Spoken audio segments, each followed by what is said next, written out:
ഇന്ന് എന്റെ അമ്മ വരും. അമ്മ വന്നു. ഇരിക്കമ്മ. എന്താ മോനെ നീ തമിഴ്നാട്ടിൽ പെട്ടെന്നൊക്കെ കേട്ടല്ല? അത് ഞാൻ അമ്മ പിള്ളേരുടെ ഒപ്പം സാറ്റ് കളിച്ചാ. ഞാൻ കേറി ഒളിച്ചിരുന്ന ഒരു ടാങ്കില്. ഈ ടാങ്ക് തമിഴ്നാട്ടിലോട്ടുള്ള ഒരു ലോഡായിരുന്നു. പിന്നെ ഞാൻ സാറ്റ് അടിക്ക് എണീറ്റ് നോക്കുമ്പോ അങ്ങ് തമിഴ്നാട്ടിലായിരുന്നു. പിന്നെ ഞാൻ ഇവരെയൊക്കെ അങ്ങോട്ട് വിളിച്ചു വരുത്തി. ഇവരെന്നെ അവിടെ കൊണ്ടുവന്നു.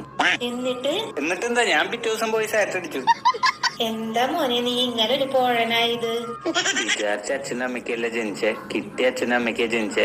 കിട്ടിയ അച്ഛനും അമ്മയ്ക്കും ജനിച്ച കാരണം വിചാരിച്ച കുട്ടിക്കാലം അല്ല കിട്ടിയ കുട്ടിക്കാലം കിട്ടിയ കുട്ടിക്കാലം കിട്ടിയ കാരണം വിചാരിച്ച സ്കൂളിലല്ല പഠിച്ചേ, കിട്ടിയ സ്കൂളിലാ പഠിച്ചേ. കിട്ടിയ സ്കൂളിൽ പഠിച്ച കാരണം വിചാരിച്ച ജോലിയല്ല കിട്ടിയ ജോലിയാ കിട്ടിയ ജോലി കിട്ടിയ കാരണം വിചാരിച്ച പെണ്ണിനെ അല്ല കിട്ടിയ പെണ്ണിനെയാ കെട്ടിയ. ഇനി അമ്മ പറ, ഞാൻ എങ്ങനെ പോഴനാവാതിരിക്കും? എന്താ മോളെ അവനീ പറയണത്?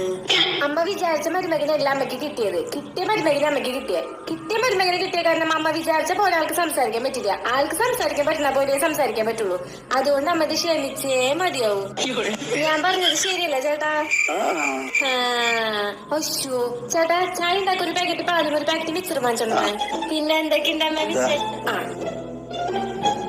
അമ്മ ഇരിക്കും, ഞാൻ ചായ വെച്ചിട്ട് വരാം.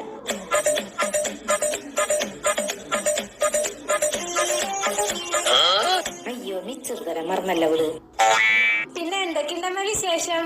എന്ത് വിശേഷം മോളെ? വരുന്ന വഴിക്കാൻ ഒരു പട്ടി ഓടിപ്പിച്ചു.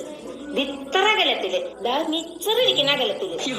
അയ്യോ അമ്മയ്ക്ക് ഞാൻ മിച്ചർ തരാൻ മറന്നു. ഇതൊന്നും വേണ്ടിയിരുന്നില്ലേ മോളെ?